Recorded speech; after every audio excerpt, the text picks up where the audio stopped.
do prémio, do último prémio do Eduardo de Cunha Serrão, que é entregue anualmente aqui pela Associação dos Arqueólogos Portugueses, neste caso numa categoria de mestrado, com a Ana Amor Santos, a quem eu agradeço ter acedido ao nosso convite e a sua presença, dar-lhe novamente os parabéns pelo prémio. Teríamos depois, noutras sessões, as outras candidatas e vencedoras também na área da pré-história, para virem apresentar aqui os seus trabalhos. E que resta-me agradecer a vossa presença, desejar-vos uma boa sessão. Agora a Ana vai fazer a sua apresentação, depois teremos um momento para eventuais questões, comentários, que tentaremos fazer de forma sempre ordeira, aqui anunciando quem quer falar. A Ana é uma investigadora, arqueóloga que fez o seu percurso na Universidade de Coimbra, licenciatura e mestrado, tem incidido a sua investigação nesta parte dos ídolos e objetos relacionados com o simbólico na pré- e proto-história, e é mesmo esse o tema da apresentação que nos vai aqui trazer hoje, em busca de body world, representação e evocação do corpo humano em objetos pré- e proto-históricos da Península Ibérica, que é também o tema da sua tese. Ana, muito bem-vinda, tens a palavra, quando quiseres. Muito obrigado e boa sessão. Obrigada, eu vou então tentar partilhar.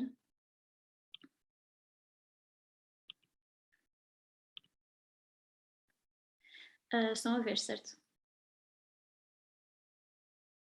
Conseguem ver? Conseguimos sim, está tudo ok. Então, boa tarde a todos. Antes de mais, quero agradecer novamente à secção de pré-história da Associação dos Arqueólogos Portugueses pelo convite. É com enorme prazer que aqui estou para partilhar algumas considerações relativas à minha dissertação de mestrado. Agradeço também mais uma vez por a terem considerado merecedora do prémio Eduardo da Cunha Serrão e a mim com ela. Quando questionados sobre o corpo e sobre o seu significado, podemos julgar de imediato que a nossa resposta é a única possível, que é verdadeira, real e universal. Assumimos que é uma resposta simples, que as pessoas podem compreender o corpo de maneira diferente, mas que o corpo em si, a parte física, permanece igual. Por outras palavras, experienciamos o corpo físico como real.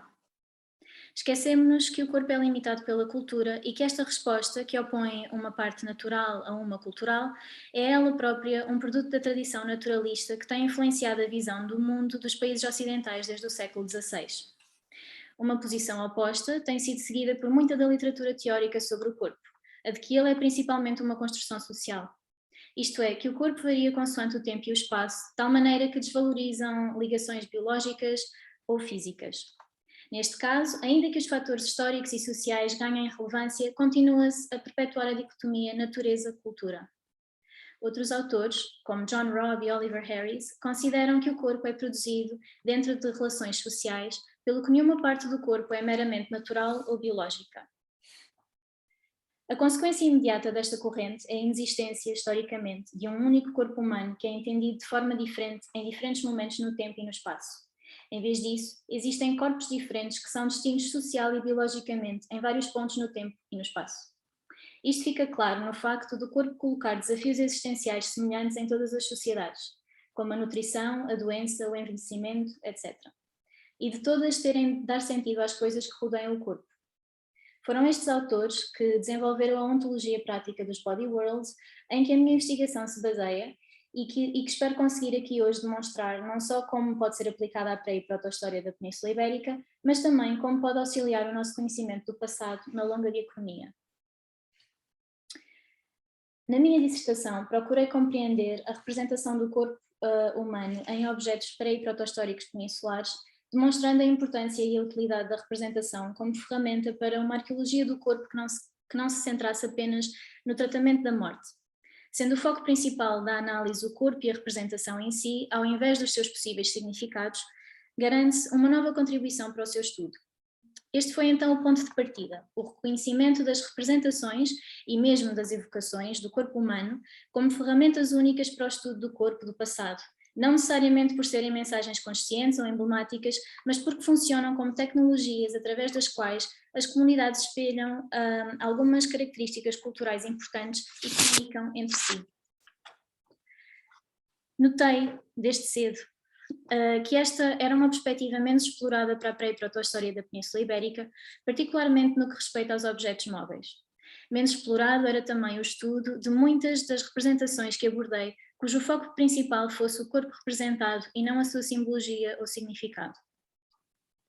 Neste sentido, a investigação centrou-se em 5 grandes grupos artefactuais que creio até aqui nunca terem sido abordados em conjunto, datáveis do Neolítico à Idade do Ferro e enquadrados na enorme escala territorial que é a Península Ibérica, resultando numa abordagem holística e na longa diacronia, possível apenas graças a uma metodologia baseada no enquadramento teórico dos body worlds, que explicarei adiante. Iniciou-se a investigação no Neolítico devido à alteração que se dá nesse período na percepção do corpo, um resultado do progressivo processo de sedentarização e domesticação animal.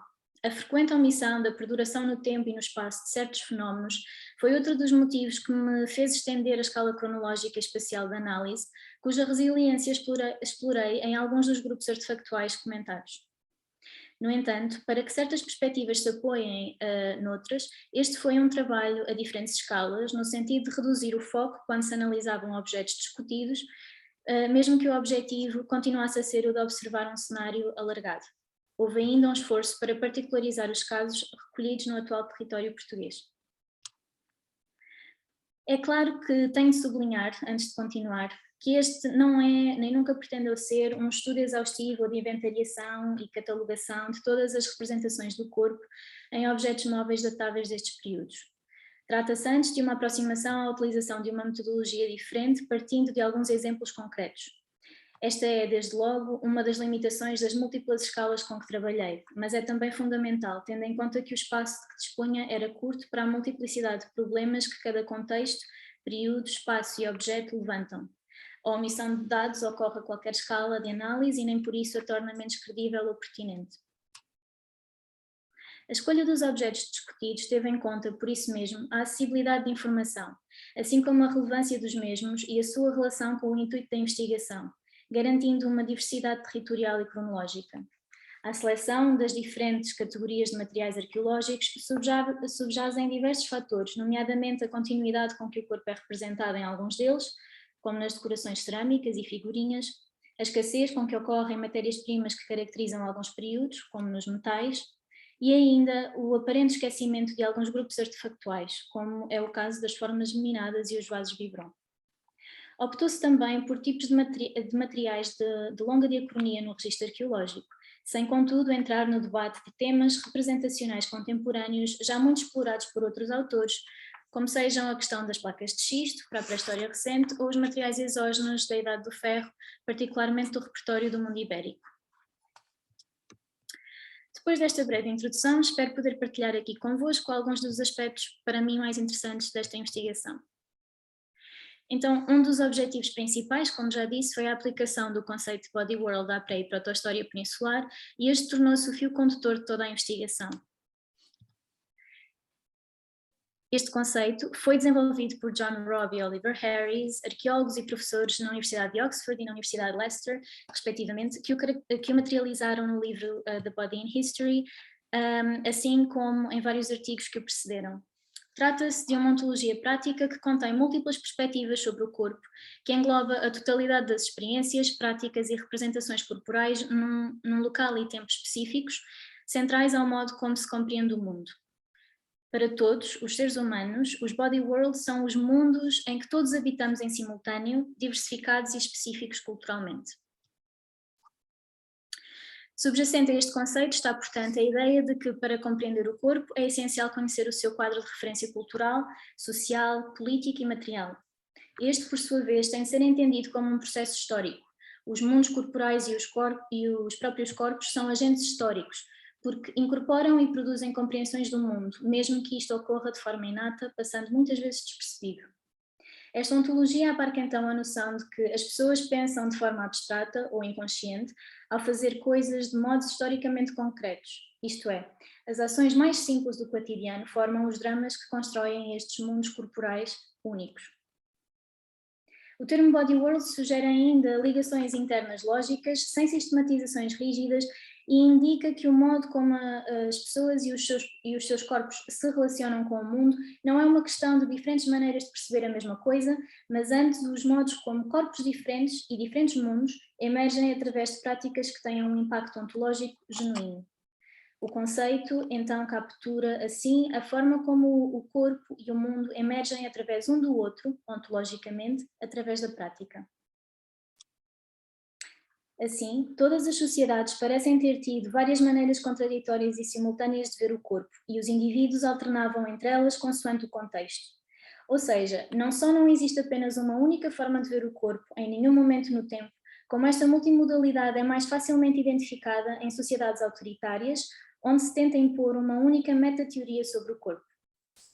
Deste modo, a minha dissertação parte da curiosidade pela forma como os objetos móveis particulares, com a representação do corpo humano, ajudam a definir um hábito que privilegia certas formas de experiência corporizada, habilidade em movimento, em detrimento de outras. E assim, pretendi contribuir para o conhecimento destes mundos corporais pré- e proto-históricos da Península Ibérica, com base em objetos com ligações explícitas ou não ao corpo humano e passíveis de serem transportados. Este enquadramento teórico faz então das body worlds um processo hipotético, analiticamente, que permite relacionar diferentes práticas ou eventos aparentemente dispares, dando-lhes um sentido de coerência com base nos reflexos ou compreensões do corpo. Ter por base um termo tão abrangente e que permite contradições exige a utilização de uma estrutura interna a diferentes escalas para que certas perspectivas assentem umas sobre as outras, porque os mundos corporais não se limitam aos corpos em si, mas estão presentes na arquitetura, na cultura material, na arte, na morte, enfim, em tudo o que é feito e experienciado pelo corpo. Os mundos materiais que rodeiam os indivíduos são eles mesmos, por eles próprios produzidos, fruto do que entendem ser as necessidades e exigências do seu corpo. Tudo isto significa que os body worlds são frequentemente resistentes a mudanças repentinas ou agitações devido a esta característica sedimentar e despercebida. Por modo a contribuir para o conhecimento dos mundos corporais pré- e proto-históricos peninsulares, de todas as experiências da vida corpórea, optei por explorar as representações, já que são um tema menos explorado na arqueologia do corpo. Explorei então a representação do corpo em objetos móveis, em detrimento da sua representação em objetos de menor mobilidade ou de arte rupestre, por exemplo. O objetivo foi um estudo na longa diacronia que analisasse que corpo se representou em diferentes materiais, momentos e espaços, do Neolítico à Idade do Ferro, ou seja, o foco foi o corpo em si, as perguntas que fiz foram o quê, que corpo é que foi representado, como é que foi representado, que partes se destacaram, que partes se omitiram, e onde, em que materiais, em que objetos, em que contextos, em que espaços. O que é que poderemos então dizer de forma sumária sobre o corpo representado em objetos móveis na pré- e proto-história da Península Ibérica? Em primeiro lugar, e em termos formais, se quisermos falar em estilos, ainda com muitas reticências, em estilos da representação antropomórfica, podemos fazê-lo com base nas referências ou indicadores corporais, já que o corpo foi representado quer de forma completa ou integral, como ocorre nesta figurinha calcolítica dos perdigões, onde de um modo geral todo o corpo foi representado, com cabeça, feições, tronco, membros inferiores, superiores, enfim, etc. Quer de forma parcial. A representação do corpo parcial pode ocorrer de forma propositada, como neste caso da decoração cerâmica do vaso de Los Milares, mas também considerei representações parciais as que poderão ter sido, as que poderão ter sido acidentalmente. Isto é, aquelas que nos chegaram incompletas, como são os casos de inúmeras cabeças de figurinhas naturalistas calcolíticas, ou este caso, que é o aparente torso da figurinha neolítica de Valada do Mato. Por outro lado, também podemos analisar as representações antropomórficas partindo de fatores estéticos, já que o corpo foi representado em diferentes graus de esquematização em todos os períodos estudados. Aqui à esquerda temos um exemplo do que chamei serem as figurinhas troncocónicas do quarto milénio, onde, entre outros aspectos, os olhos e o nariz foram conseguidos pressionando 2 dedos, possivelmente polegares, no barro, portanto, acrescentaram-se incisões na cara e na zona superior do corpo, e à direita temos novamente a incrível figurinha em marfim do complexo arqueológico dos Perdigões, que além de corresponder a um tipo de representação antropomórfica mais tardio, que é já do terceiro milénio, corresponde também a um estilo muito mais naturalista de representação, ainda que apresente uma postura canónica. Só com estes poucos exemplos, e mesmo sem entrarmos em grandes pormenores, penso que fica claro que estes grupos analíticos estão profundamente interligados, porque, em certa medida, eles ou se criam uns aos outros, dependem uns dos outros, ou têm semelhanças entre eles. Portanto, por exemplo, a representação esquemática e a representação do corpo parcial relacionam-se porque correspondem a representações ambíguas, ou seja, deixam mais espaço para a interpretação pessoal, enquanto as representações do corpo inteiro e naturalistas oferecem mais realismo e tendem a impor um corpo ou expressões particulares. Talvez os casos mais interessantes da representação parcial e mesmo da ambiguidade tenham que ver com o motivo oculado, que radica em 2 grandes olhos, raiados ou não, emoldurados ou não por sobrancelhas e linhas ou incisões faciais interrompidas. Por vezes o esquema é acompanhado de nariz e boca. Por um lado, o seu antropomorfismo, por vezes pouco evidente, pode levar-nos a discutir questões de hibridismo e mesmo a relação humano-animal. Por outro, sublinha-se a sua perduração no tempo, já que o motivo ocular é transversal a diferentes suportes durante todo o terceiro milénio a.C., e que ocorre na Península Ibérica do Neolítico ao final do Calcolítico em diferentes objetos, de decorações cerâmicas a quase todo o tipo dos chamados ídolos, cilíndricos, de cornos, falanges, ossos, longos, etc., mas também em arte rupestre e esteios de dólmenes. Alguns dos exemplos mais antigos encontrados em Portugal correspondem às figurinhas em argila de morfologia troncocónica datáveis da segunda metade do quarto milénio a.C., que são também ocas internamente.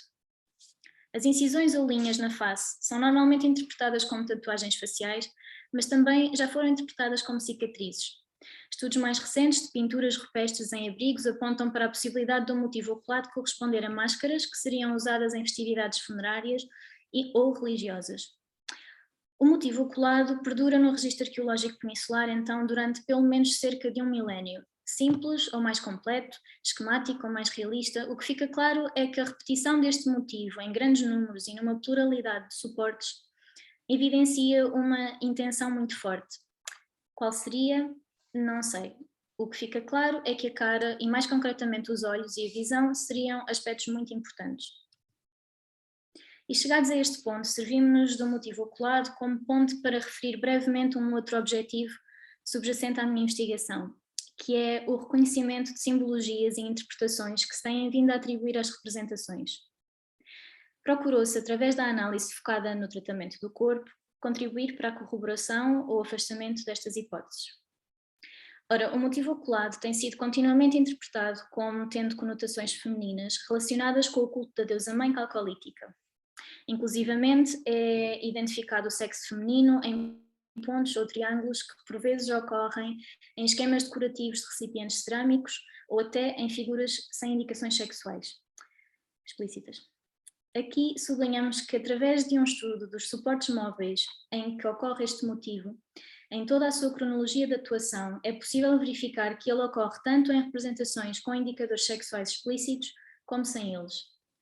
E mais, nos casos em que ocorre com marcadores sexuais, surge nuns casos com marcadores sexuais femininos e noutros com marcadores sexuais masculinos. Não pretendo aqui hoje alongar-me muito neste ponto, mas quero apenas sublinhar que para todos os grupos artefactuais, para todos os períodos, verifiquei esta tendência por parte da investigação de atribuir representações antropomórficas ao sexo feminino, inclusivamente na ausência de marcadores sexuais. E esta tendência interpretativa, que liga quase sempre, quase inevitavelmente, o sexo feminino a um plano sagrado ou divino, plano esse frequentemente sem eco nos dados arqueológicos. E se esta questão é óbvia e frequente para quem está familiarizado com a arqueologia de género e feminista, a verdade é que estas interpretações, que advêm da contemporaneidade de quem interpreta, se têm transformado em axiomas da pré- e proto-história, tanto a nível peninsular como internacional. E é por isso que sublinho o que, aliás, disse ao longo de toda a dissertação, que é a importância de questionar e não assumir. É também por isso que parti do que de facto se representa e não me foquei tanto no que poderá ter significado, já que é uma pergunta para a qual, salvo raras exceções, dificilmente conseguiremos obter uma resposta real. Assim, chamo a atenção de 3 pontos que considero cruciais e que creio que podem ser aplicados em muitos outros temas e áreas da arqueologia, e não só. A importância de questionar a visão binária da identidade sexual atribuída aos indivíduos em diferentes momentos e sítios da história da humanidade. A importância de conhecer as relações entre sexo e género na investigação arqueológica. E terceiro, e não menos importante, considerar o que não se representa. Isto porque a ausência de atributos sexuais é frequentemente assumida como um problema metodológico, mas esta premissa retira da equação interpretativa quem fez a representação no passado e foca-se em quem interpreta no presente, mesmo que de forma inconsciente. Em vez disso, devemos considerar o que se escolheu representar, já que o seu significado simbólico e verdadeiro é para nós dificilmente acedido. De todas as coisas que caracterizam um corpo humano, escolheram-se olhos, narizes, cabelos, acompanhados ou não por outros atributos. E assim, o que eu quero mesmo dizer é que este problema é interpretativo muito mais do que metodológico. Antes de voltarmos à análise dos mundos corporais pré- e proto-históricos, tenho ainda que referir que não negligenciamos a relação, ou melhor dizendo, as relações das representações do corpo com o território. De forma sumária, os objetos móveis onde o corpo se representa podem relacionar pessoas, comunidades e regiões. Pelo facto de integrarem objetos com capacidade para a mobilidade, as representações antropomórficas podem funcionar como marcadores territoriais indiretos, isto é, por meio de variações formais e estilísticas circunscritas a áreas territoriais, considerando-se típicos desses territórios. A título de exemplo, tivemos a oportunidade de perceber que a relação destes objetos com o território demonstra ser coincidente com a ideia da existência no terceiro milénio de uma rede de circulação de objetos e matérias-primas bem estabelecida no sudoeste da Península Ibérica, algumas áreas peninsulares centrais e inclusive a parte ocidental do norte da África. Desculpe. Nessa rede, o Alentejo Central parece ter funcionado como a principal área de ligação entre a Extremadura portuguesa, a Extremadura espanhola e a Andaluzia ocidental, que alguns autores pensam poder existir desde o Neolítico inicial, mas que de todo modo aumentou no final do quarto e terceiro milénio e colapsou no final do terceiro milénio antes de Cristo. A própria dispersão daquilo a que chamamos de figurinhas troncocónicas do Neolítico final no sudoeste peninsular parece sustentar a existência desta rede. Mas como em muitos dos outros problemas e questões que levantamos, a relação dos objetos com o território está obviamente dependente da existência de dados para sustentar quaisquer hipóteses interpretativas. E aqui eu quero fazer um pequeno parênteses, é que algumas das peças que estudei e que tenho vindo a mostrar aqui poderão estar mais presentes na memória de alguns de vós devido em parte à incrível exposição dos ídolos, de Olhares Milenares, que nos últimos 2 anos percorreu alguns dos museus peninsulares e também esteve no Museu Nacional em Lisboa. Eu quero dizer é que as publicações que decorreram dessa exposição são maioritariamente posteriores à minha dissertação e por isso mesmo existem dados mais recentes sobre alguns dos objetos, assim como dos próprios sítios arqueológicos de onde provêm. Se ainda aí estiverem, talvez estejam a perguntar, afinal, porque é que estes aspectos importam. Eu vou só, peço desculpa. Então, voltemos ao esquema.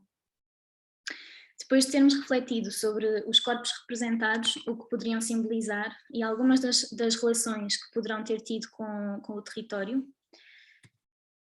chegamos então ao objetivo principal, que é o de conseguir dizer afinal o que é que a representação do corpo nos pode dizer sobre estes hipotéticos mundos corporais peninsulares. Ora, a representação do corpo é um dos elementos discursivos, mesmo que por vezes de forma inconsciente, que integram e expressam a vida corpórea. Mas, tal como o próprio conceito de body world, a representação não tem apenas um significado. Permite contradições, expressões individuais e divergências num mesmo período. E assim sendo, qualquer causa proposta para as diferenças nas representações do corpo é por si só o resultado de inúmeros outros processos, nos quais não nos podemos alongar, mas em todo o caso fundamentais para o modo como o corpo poderá ter sido interpretado e experienciado.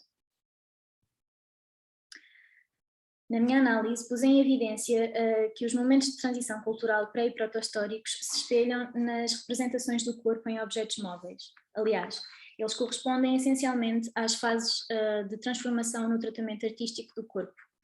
Claro está que as alterações do trato do corpo têm uma multiplicidade de fatores, muitos dos quais não conhecemos e certamente diferentes de caso para caso.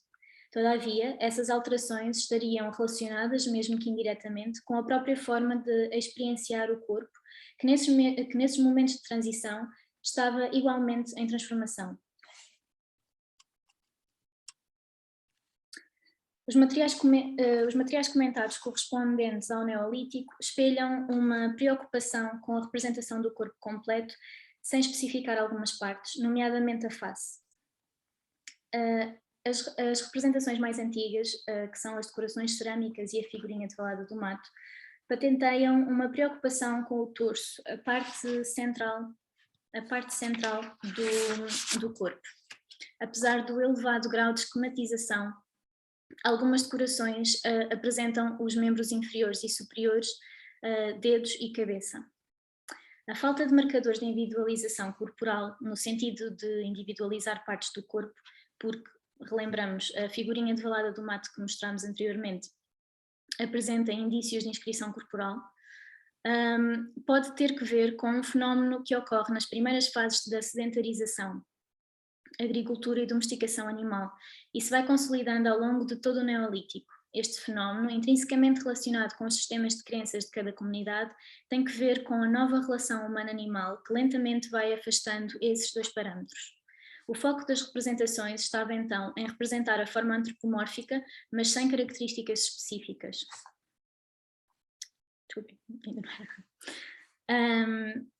Não se quer com isto dizer que, a partir do momento em que uma comunidade domestica uma espécie animal, passaria a compreender todos os animais de outra forma. Se o processo de sedentarização foi demorado, as alterações na percepção do corpo também o foram, tal como demonstra o registro arqueológico. Não é com o Neolítico que os indivíduos passam a diferenciar entre humanos e animais, não só porque esse é um processo incrivelmente longo, mas também porque essa divisão não é necessariamente a única forma de ver o mundo. Todavia, é no Neolítico, isso sim, mais do que em qualquer outro período anterior, que se representam corpos cada vez menos hibridizados, a par de figurinhas antropomórficas e zoomórficas, algo que aliás não é exclusivo da península. Isto vem demonstrar que as vivências dos grupos neolíticos criam uma separação, ainda que por vezes fluida, e que há agora um ênfase muito superior em representar o corpo humano, em detrimento da representação zoomórfica, quiçá relacionada diretamente com o crescimento populacional, que obriga a um maior contacto com mais pessoas e os seus corpos. E se é certo que muito antes da sedentarização ocorria já uma categoria fixa para representações antropomórficas, conceptualmente distinta dos animais, que é o caso das Vénus paleolíticas, os ecos desta separação ultrapassam no Neolítico os objetos móveis. Torna-se assim possível remontar ao Neolítico características que ocorrem em todos os períodos seguintes, graças à transição da corporização humana, da paisagem e animais para um corpo circunscrito. E o que consideramos ser os antecedentes do motivo oculado surgem essencialmente no quarto milénio a.C., na Vênus de Gavá, por exemplo. Na segunda metade desse milénio aparecem as já mencionadas figurinhas troncocónicas, as figurinhas troncocónicas da zona do Alentejo português. Nelas surgem breves individualizações da cara, por vezes com as incisões faciais. No momento em que se dá a emergência do megalitismo e de fenómenos de agregação populacional em grandes recintos de fossos, reflexo de crescimento demográfico e de uma maior expressão e apropriação do território.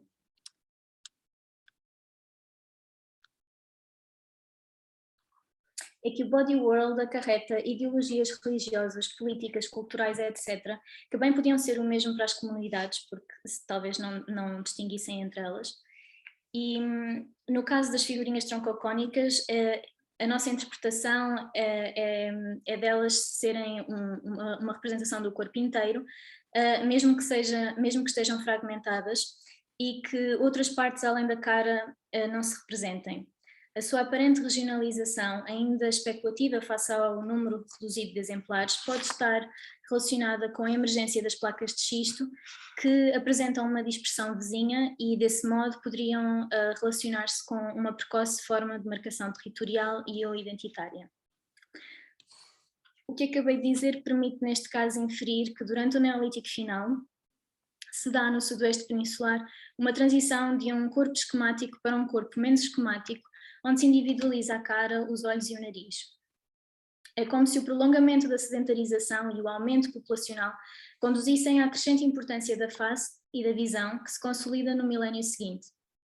Se estes aspectos são ainda abstratos, mostram que a parte mais expressiva e comunicativa do corpo ganha importância num período em que o tratamento funerário do corpo também parece exigir ser observado, com a consolidação do fenómeno megalítico.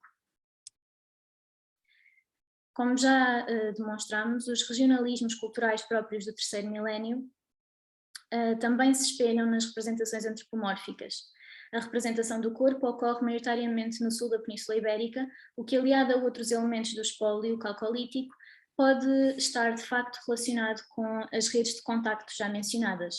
Não queremos, contudo, na existência de uma sociedade uniformizada, com uma cultura comum em todo o sul peninsular durante o terceiro milénio, não só porque existem variações no tratamento do corpo consoante as regiões, mas também porque nunca é demais relembrar que as decorações oculadas também aparecem a norte, igualmente com variações e possivelmente de fabrico local. Além disso, só no respeitante ao território atualmente português existem importantes variações no nível do povoamento calcolítico, dos tipos de habitat aos materiais utilizados na construção, que falam de regionalismos difíceis de explicar apenas pelas matérias-primas disponíveis. Tudo isto parece indicar que o motivo oculado, altamente divulgado ao longo de todo o terceiro milénio, deveria ser compreendido a grande escala, o que não traduz necessariamente que as populações do sul estivessem uniformizadas culturalmente. Em todo o caso, o motivo oculado ocorre com maior frequência no sudoeste peninsular, em uma área de vastos solos agricultáveis e uma reduzida compartimentação da paisagem, que propiciou a emergência dos grandes povoados e um elevado desenvolvimento populacional. A dispersão deste motivo põe em evidência que as sociedades calcolíticas do sul peninsular não estavam apenas abertas a estímulos estrangeiros, como parecem evidenciar os objetos e materiais exógenos, como é o caso do marfim, mas que a rede de comunicação intrapeninsular iria muito além da bacia hidrográfica do Guadiana e restante sudoeste peninsular. O corpo em si não parece ser importante, talvez porque a face era o que mais distinguia os indivíduos, ou, mais plausivamente, porque a mensagem que se queria passar no oculado não precisava de corpo. É dizer, qualquer que fosse a mensagem seria bem definida pelas características faciais. O facto de ocorrer tanto em contextos funerários como em povoados não permite subscrevê-lo a um caráter funerário, mas não impossibilita uma ligação ao sistema de crenças ou ao mundo sagrado destes povos. Desaconselha, contudo, uma conotação do motivo facial exclusiva ao sexo feminino pela ocorrência em objetos com indicadores sexuais masculinos, que é o caso das figurinhas naturalistas, que vêm aqui, e de modo mais evidente pela ausência de indicadores sexuais. Na segunda metade do terceiro milénio a.C., vão surgindo as figurinhas naturalistas com uma face oculada mais realista do que em qualquer outro momento. E se esta face se standardizava, e standardizava já uma expressão e uma cara, estas figurinhas surgem agora com uma standardização também do corpo, sempre com a mesma postura canónica. Porém, representam agora todo o corpo, com ou sem indicadores sexuais, e acompanhados ocasionalmente com objetos de natureza desconhecida. Os cabelos são compridos, ondulantes ou entrançados, mas a cara permanece quase sempre sem expressão.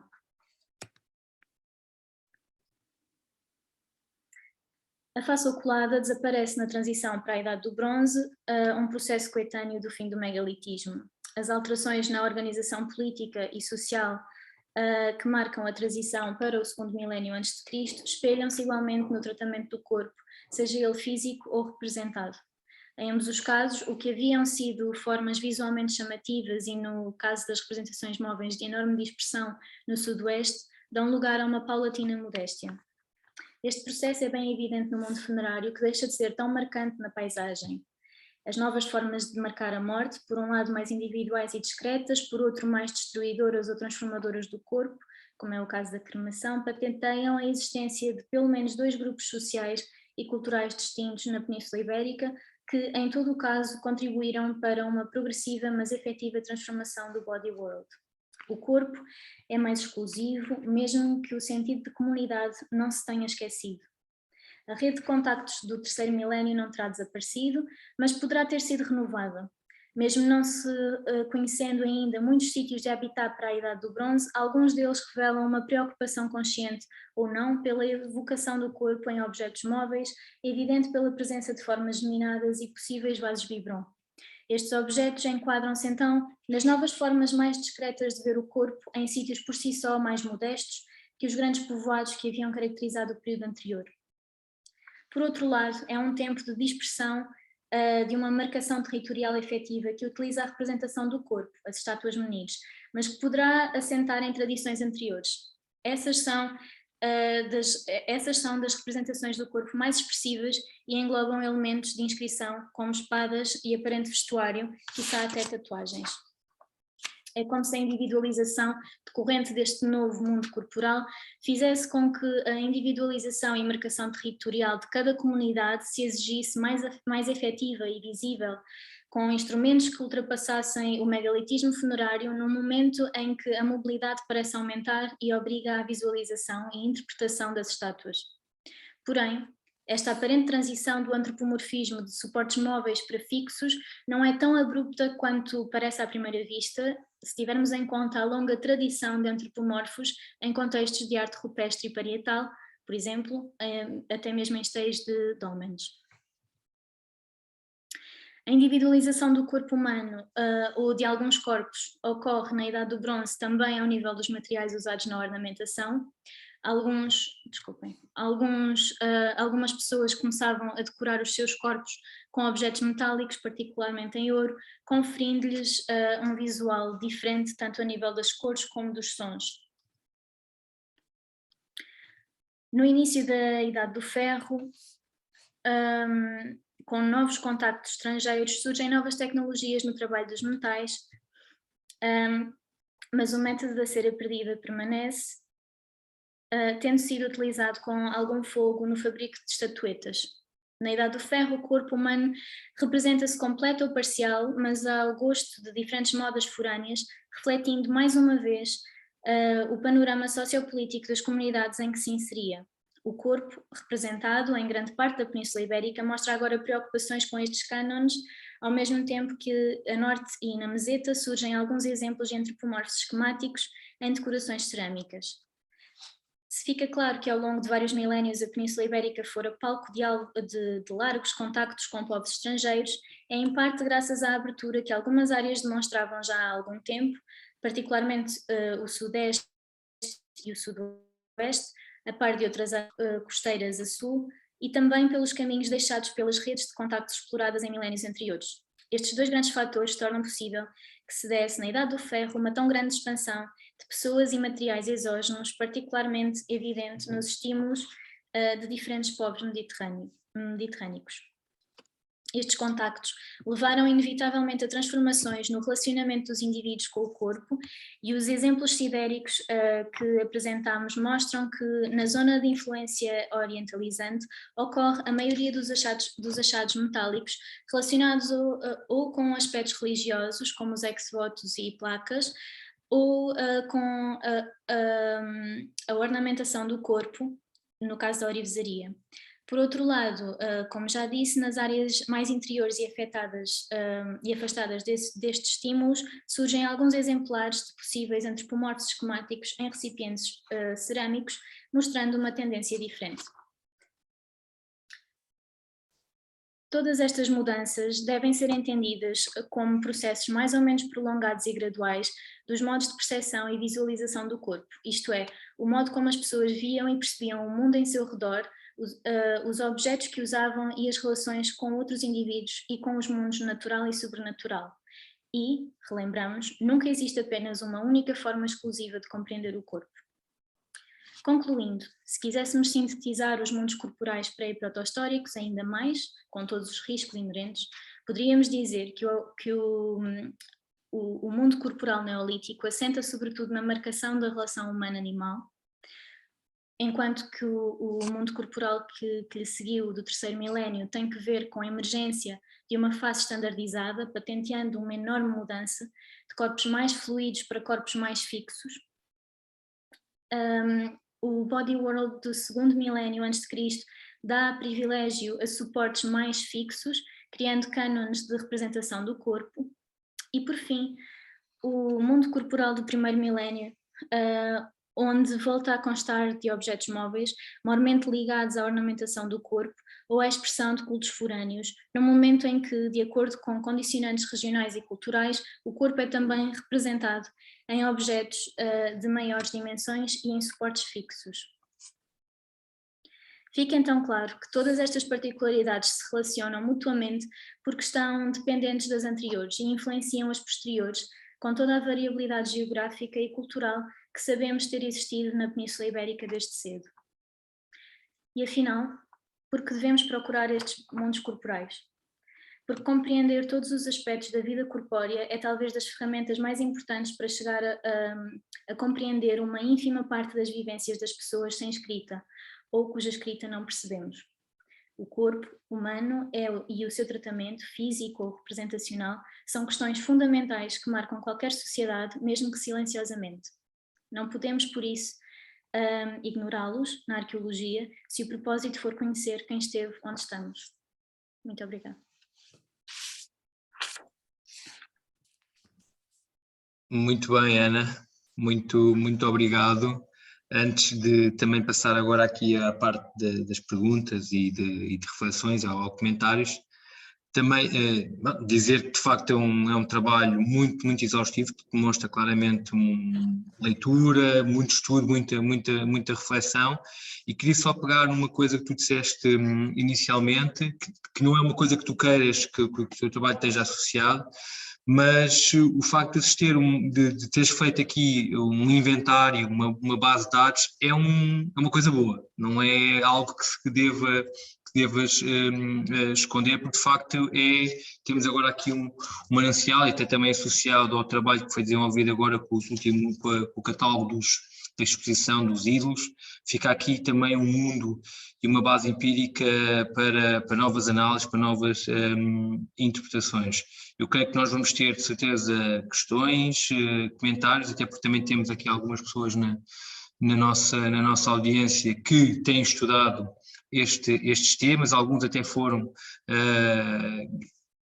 escavaram e identificaram como as estatuetas da Vala do Mato, pela professora Mariana Diniz, mas também temos o Dr. José Moraes Arnaud, com as estatuetas dos ídolos oculados do Val do Ouro, a André Martins, por isso eu abro agora aqui o espaço de debate, peço a todos que levantem a mão ou que comecem mais ou menos a falar, mas que depois liguem as câmaras, se puderem, para a Ana não ficar, coitada, neste monólogo, olhar para as telas negras, tal como aquela apresentou, que eu gosto sempre, por acaso, bastante. Por isso, vamos a isso, está aberto este espaço de debate. Alguém quer começar?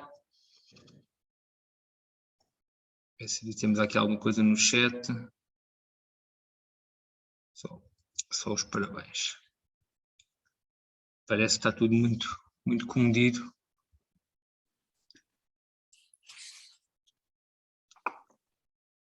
Bem, então eu vou começar. Não, outra vez. Peço desculpa, não tenho câmara, não está a funcionar hoje. E quero começar por dar novamente os parabéns à Ana pelo seu trabalho, é um excelente trabalho e principalmente um excelente trabalho de mestrado, que é um trabalho de mestrado, não estamos a falar de um início de um doutoramento, mas é um trabalho muito bem conseguido para o nível e muito bem desenvolvido para um mestrado. E realmente aquilo pronto, que a Ana disse do timing, não é? Foi exatamente no timing da exposição dos ídolos que trouxe muita informação nova, não é? Trouxe muita informação, alguma informação que faltará e que tu gostarias de certeza de ter tido, não é? O timing foi azar, pronto, foi azar. Além do Covid, foi os ídolos, não é? Foi azar, mas por outro lado, claro, foi sorte para todos nós que estudamos estas temáticas e principalmente que estudamos a pré-história recente na Península Ibérica. Pronto, eu tinha várias questões relacionadas claro, com os objetos móveis e com tudo isto que tu referiste, mas a mim, pronto, e eu sei também que é por causa de ser um mestrado e porque tiveste que restringir muito o âmbito do teu estudo, mas a mim falta-me sempre aqui a ligação com a arte rupestre, não é? A ligação com a arte rupestre, com os grafismos que temos, quer gravados, quer pintados, e principalmente a dicotomia que existe com as representações móveis, porque no terceiro milénio temos todas aquelas figurinhas naturalistas, não é? As representações mais naturalistas começam primeiro só pela face e pelos oculados e depois passam para todo o corpo, e é exatamente o contrário do que acontece nos suportes pintados ou gravados, não é? Em que a arte do terceiro milénio final podemos falar aqui no final do quarto, mas depois principalmente todo o terceiro milénio, é totalmente esquemática. Os antropomorfos que surgem são totalmente esquemáticos, sem caracteres formais, sem pormenores anatómicos, e isto é completamente diferente do que depois existe nos objetos, não é? No registro, nos objetos móveis. O que é que tu achas, qual a tua opinião aqui só sobre este caso, pronto, sobre isto que nós vemos, não é? A diferença entre a arte rupestre e os objetos móveis, o naturalismo e o esquematismo que vemos nestes dois suportes. Pronto, então eu de facto não me foquei na arte rupestre, não só porque pronto, isso levar-me a fazer um trabalho possivelmente muito diferente, talvez só me pudesse focar num período em vez de focar numa cronologia tão longa como consegui. Mas realmente, quer dizer, eu sei, reconheço essas diferenças entre a arte rupestre e as representações móveis nesse período e noutros, mas quer dizer, não tenho, não tenho uma resposta sobre. Quer dizer, não consigo dar uma resposta de porquê, porque é que uma é mais esquemática do que a outra. A verdade é que elas são todas esquemáticas, tirando no final do Calcolítico, que começam a ser mais naturalistas e a ter referências mais explícitas ao corpo. Não sei, não sei dizer porque... Exatamente, mas esse é uma questão que eu também me debato já há vários anos. Que é muito interessante essa realidade e também a própria realidade da representação esquemática em objetos móveis, quando sabemos que não é uma questão de não ser possível ou das pessoas não conseguirem, não terem capacidades para representar o corpo de uma forma... Claro, é não quererem, tal como na arte rupestre, não é? Tal como na arte rupestre, tinham todas as capacidades para fazer uma representação naturalista do corpo, não é? E não foi feita, não foi isso o escolhido. É propositado. Agora, o que é que significa, não sei. E também era um assunto que eu gostava de explorar eventualmente. Pronto, no futuro. Sim. Mais alguma questão, comentário, reflexão? Vai vendo também aqui os comentários, há quem aqui diga que não consegue falar pela câmara, microfone, mas alguém vai deixando também sempre algumas palavras para ti, Ana. Eu relembro também que esta sessão a Ana autorizou-nos que nós pudéssemos gravar. Ela vai ficar também disponível no canal do YouTube da Associação dos Arqueólogos Portugueses, onde também temos tido colocado as nossas sessões, tanto da secção de pré-história como da Comissão de Estudos Holociponenses, a secção de história, porque também é um espaço onde vocês podem ver ou rever esta apresentação e outras.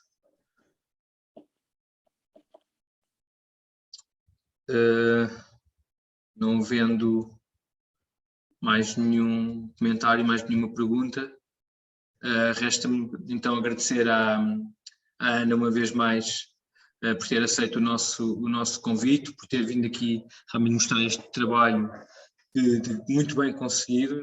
Os meus parabéns novamente. Espero que tenha agora também continuidade através de publicação, e há aqui muita coisa para ser publicada. Agora pegar também nos trabalhos que vêm desse catálogo dos ídolos, olhar para as coisas, colocar novas questões, e realmente então está aqui uma base enorme de se continuar este grande trabalho. Ana, muitos parabéns. Aqui a Associação dos Arqueólogos está sempre aberta para que tu venhas apresentar os teus trabalhos, para que outros investigadores venham apresentar os seus trabalhos. Tem sido sempre assim a tradição nesta casa. Investigadores mais conceituados, entre aspas, ou aqueles que estão também, como tu, a iniciar o seu percurso que se quer longo. Por isso são todos bem-vindos e cá estaremos. Muito obrigado uma vez mais. Boa tarde a todos. Muito obrigado pela vossa presença e até à próxima. Muito obrigada. Adeus, Ana. E obrigada, Ana. Adeus, muito obrigada. Obrigada.